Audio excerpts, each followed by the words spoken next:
The reason I chose Moors and Vikings in the first place as the title of this series is that they are two legendary groups of warriors.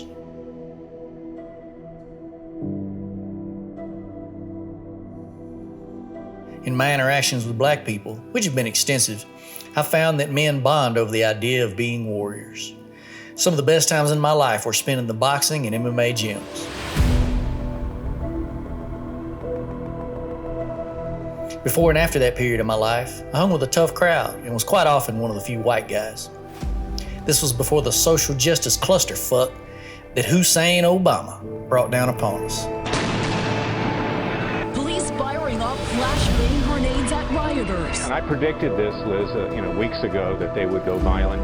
President Obama met with Donald Trump the other day, and he put on a good face, but it was a two-faced. There was a man who often come up in conversation. What is your diagnosis of Donald Trump? Donald Trump says he was talking about Megyn Kelly's nose and her ears. There's not going to be a President Donald Trump. That's not going to happen. Young white and black men respected those whom they regarded as gangster, and this man was the most gangster of all. He was mentioned in the rap songs. He eventually started beefing with Obama and was elected president. Donald Trump will be the 45th president of the United States, winning the most unreal, surreal election we have ever seen. The mention of his name is enough to start a riot. A TV reporter injured in the chaos. It is for this reason that I have avoided it and referred to him in one of these videos as the T word. I am a peaceful man, and around the same time hashtag Black Lives Matter started, I started hashtag getting along. Nobody cared. You have kept pushing me, so here comes my gangster. This is Moors and Vikings 4, the T word.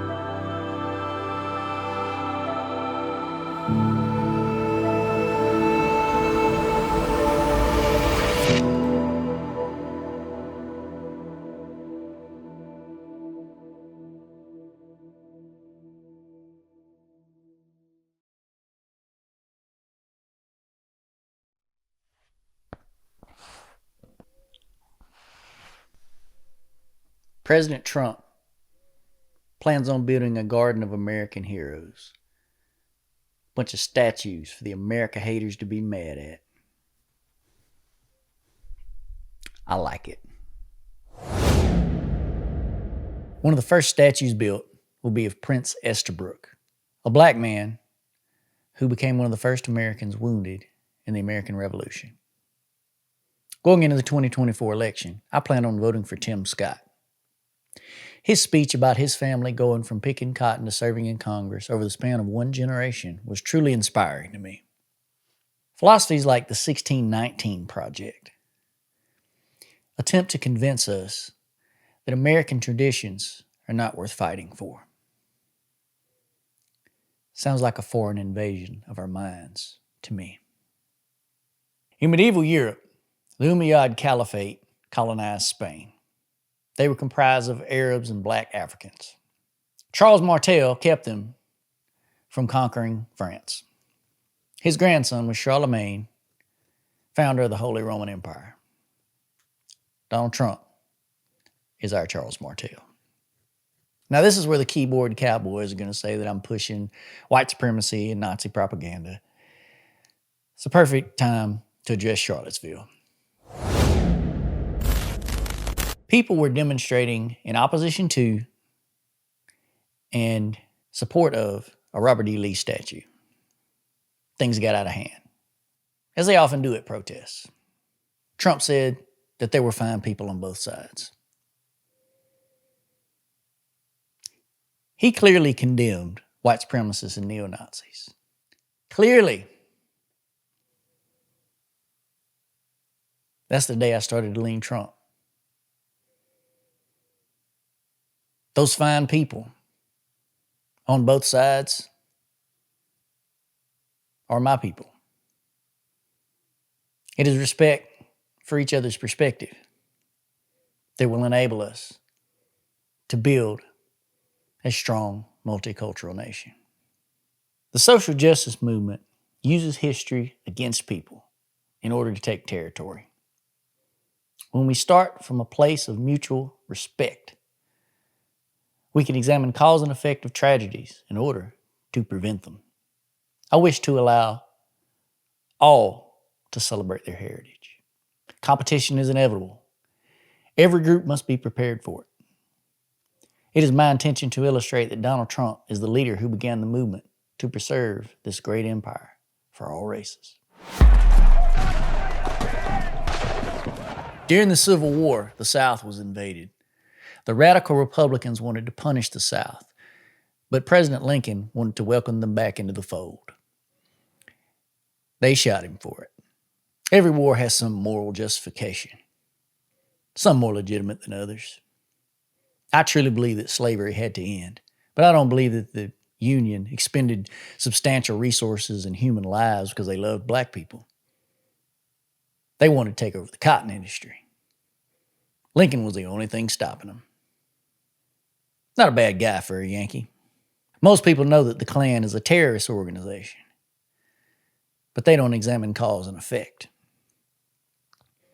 They committed acts of terror against the Yankees and their allies.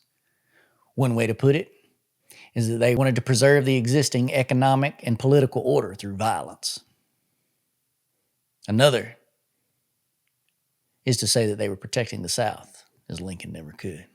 President Grant established the Justice Department and successfully suppressed the KKK. Booker T. Washington was born a slave.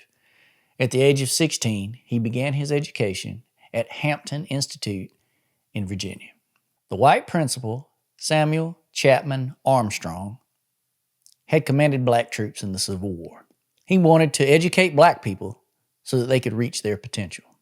I'm mentioning this because it sets a precedent in Washington's life. Washington accomplished a lot for black people and America in general through cooperation with white people, just like Tim Scott. Not white saviors, but collaborators, building this country together. Booker T. Washington was the first black conservative. He worked with another black leader, W.E.B. Du Bois, but later had a falling out. Du Bois wanted to emphasize philosophical and political studies, whereas Washington emphasized vocational education. His school, Tuskegee University, employed the great agricultural scientist George Washington Carver, and is a renowned agricultural school to this day.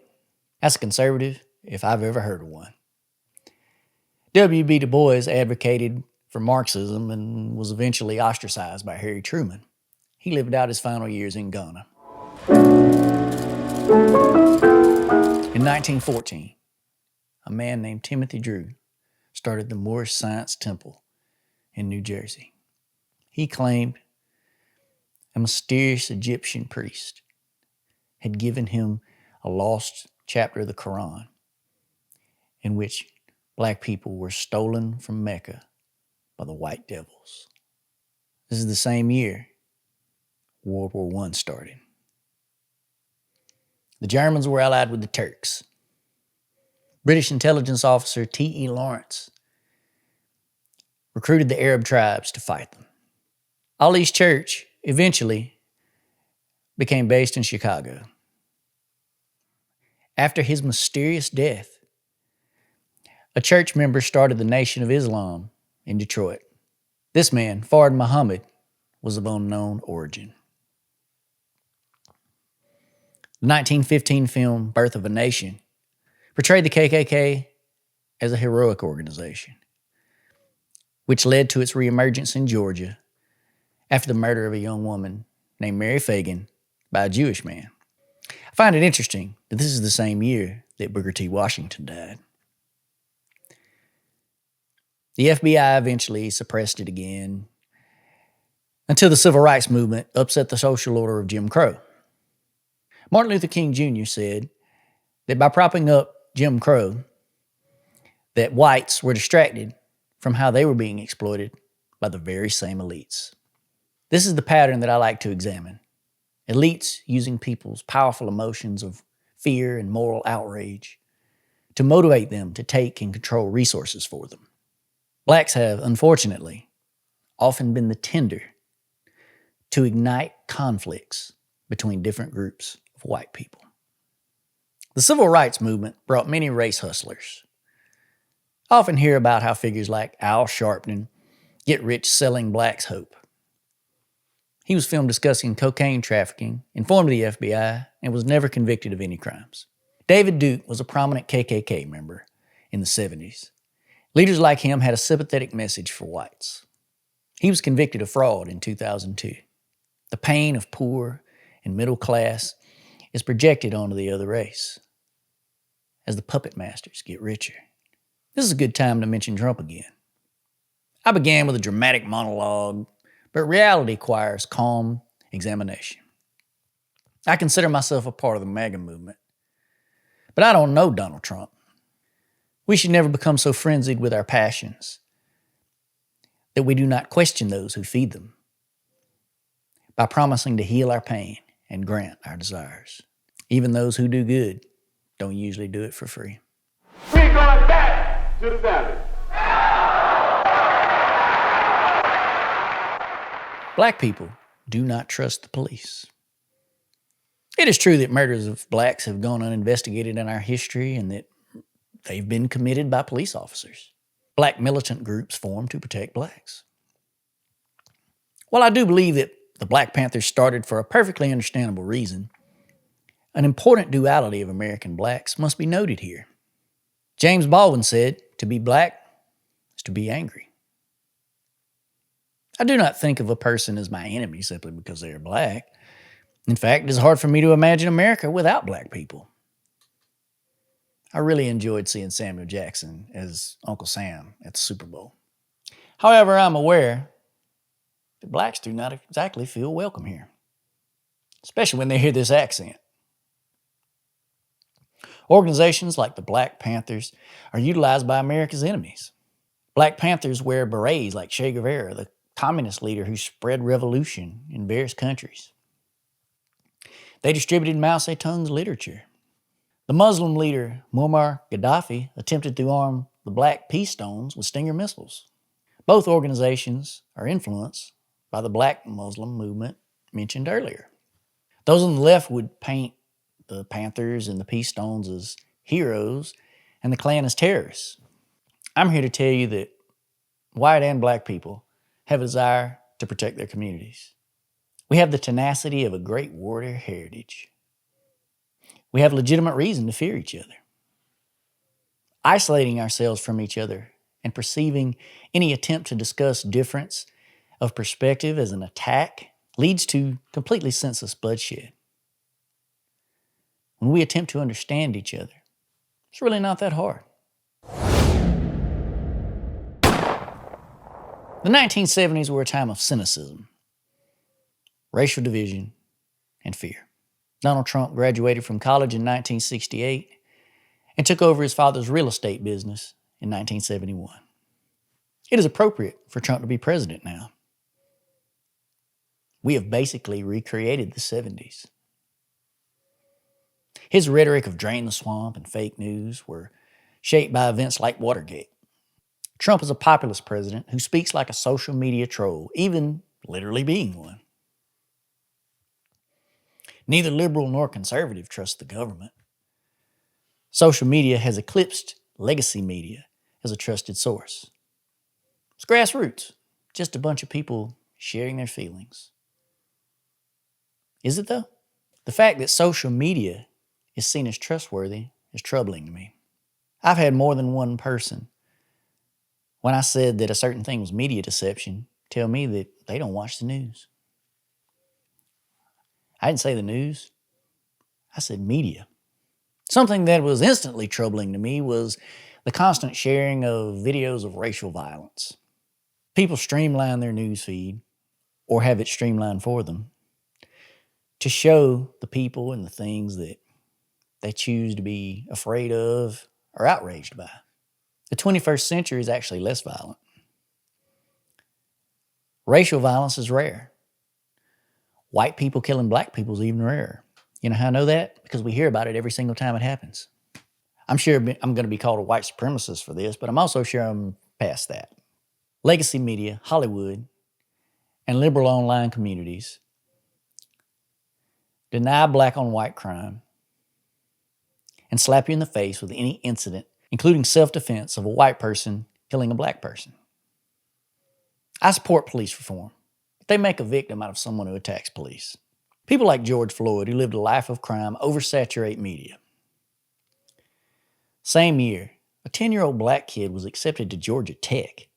Why can't he be held up as the black example? Why didn't Kendrick Lamar have him in the Super Bowl halftime show? Because black people are supposed to believe they're not like us. We are being manipulated through racial panic. Humans have a predisposition to react to an enemy, and Americans have this history of racial conflict. Donald Trump is an American who draws attention. After taking over the family business in New York, the company was accused of not renting apartments to black people in white neighborhoods. I believe it because I live in reality. That was probably an established practice before he took over. The properties were probably worth more if black people were not around. It's absolute tragedy, but that doesn't make it not true. There are a lot of black entrepreneurs who would do whatever they had to do to get the white folks' money. We do know that no wrongdoing was admitted and reforms were implemented. I've heard positive accounts from black celebrities and rap songs praising him. Trump collaborated with civil rights leader Jesse Jackson. Jesse Jackson had high praise for him. My friend served in the Marine Corps with a black man from New York. He said, for as long as he can remember, he was a gangster. You had to get your picture taken with Trump. I have no reason to believe that Donald Trump hates black people. If he did it one time, it's possible he had a change of heart. Central Park 5 case is often used to prove that he is racist. Someone got gang raped and they confessed. What does race have to do with it? Reminds me of the Trayvon Martin case. That was not an incident between races, it was an incident between individuals. Those who wish to manipulate us teach us to project race onto everything. My greatest wish for America is that we stop emphasizing race. If a person is attacked, I have empathy for them, regardless of race. I want them to defend themselves. I do not want an innocent person to be punished for it. As soon as people start viewing it in terms of race, we have inhibited our empathy and reason. That is why I'm against modern liberal politics. The MAGA movement does not view every situation in terms of race. We are putting that in the past in order to build a multicultural golden age. For me, this golden age began before Donald Trump ever ran for president, and frankly, he is beside the point. I am from the rural South, and we rebelled against racist traditions. Most white people were offended if someone said something racist. Once it looked like the manipulation of race baiting could no longer be used, Obama and the social justice movement found a way to bring it back. Trump is the perfect person to project racism onto. He is a proud symbol of white success. To be human is to be imperfect. To be white in America is to be condemned for it. After white people elected a black president, Donald Trump said that it was okay to be proud to be white. That America was great and can be again. These things are not the same as racism. Being ashamed to be white is not the same as loving black people. The MAGA movement encourages white and black people to be proud together and cooperate to bring about this golden age. Trump is a confident man. He is the devil to their whiny God. The left worships victimhood.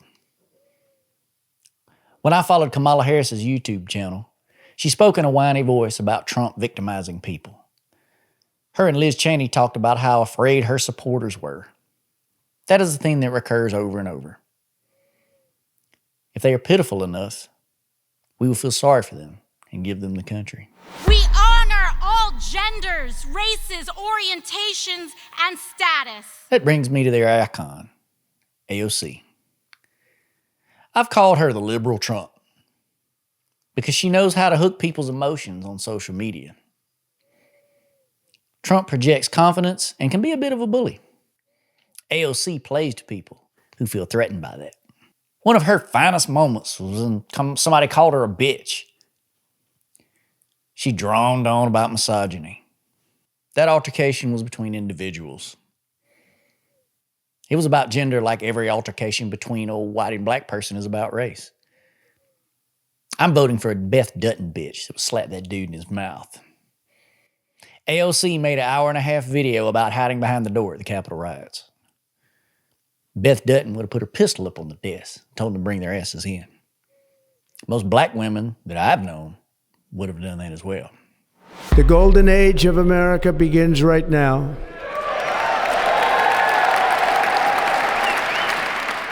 This brings me to my conclusion. Black people should not be lumped in with this bunch of pussies. I understand that women wanted to vote for Kamala, but a lot of black men came over to our side. Our side isn't even the Trump side. He's only going to be president a few more years. I didn't vote for Trump in the primary. I voted for Vivek Ramaswamy. And honestly, I'm pissed that he isn't vice president. What I recognize in Donald Trump is a leader like Charles Martel, who protected his country from invasion. We have been invaded by the foreign concept that America is a horrible place. It is propaganda from our enemies. America needed to move away from things like racial segregation. The Founding Fathers started a mash that was supposed to be nurtured, fermented, filtered, distilled, and aged by future generations. Each generation has the privilege of contributing to the recipe. When consecutive generations wanted to change the recipe more and more until they loathed that the whiskey had been made in the first place and wanted to burn down the distillery, Trump said, "Let's make America great again." We stand at the dawn of this new era, proud Americans fighting those who would tear down the empire. Trump wants to take us back to when we were truly an empire, the days of William McKinley. Liberals freak out and say that his economic plan is from the robber baron era, and they would be right. They neglect what came after that era. William McKinley was shot by an anarchist. My favorite president, Teddy Roosevelt, was sworn in. He implemented labor reforms. He was also the first police reformer in American history and had the first black man, Booker T. Washington, for dinner at the White House. Teddy's man in the arena speech compared victim mentality to those with confidence and action. Trump started out appealing to factory workers. That is a big part of what MAGA stands for. I look for an increase in America's production, followed by more labor reforms. Trump is the man who told the cynical 21st century that we are going to make America great again. I feel the pride and desire to work hard in order to build a golden age among those who voted for Trump. I identify with intellectual elites like Vivek Ramaswamy, who wish to continue the traditions of the Founding Fathers. We should draw inspiration from Booker T. Washington and Teddy Roosevelt. It is people like us, white and black, Indian and Mexican, who will hold ourselves and our fellow Americans to a high standard as we carry the American flag proudly into the 21st century. I see America as a great multicultural civilization, the kind that could have been created if Charles Martel had wed one of his children to one of the Umayyad Caliphate. More on that crazy hypothetical in a future video.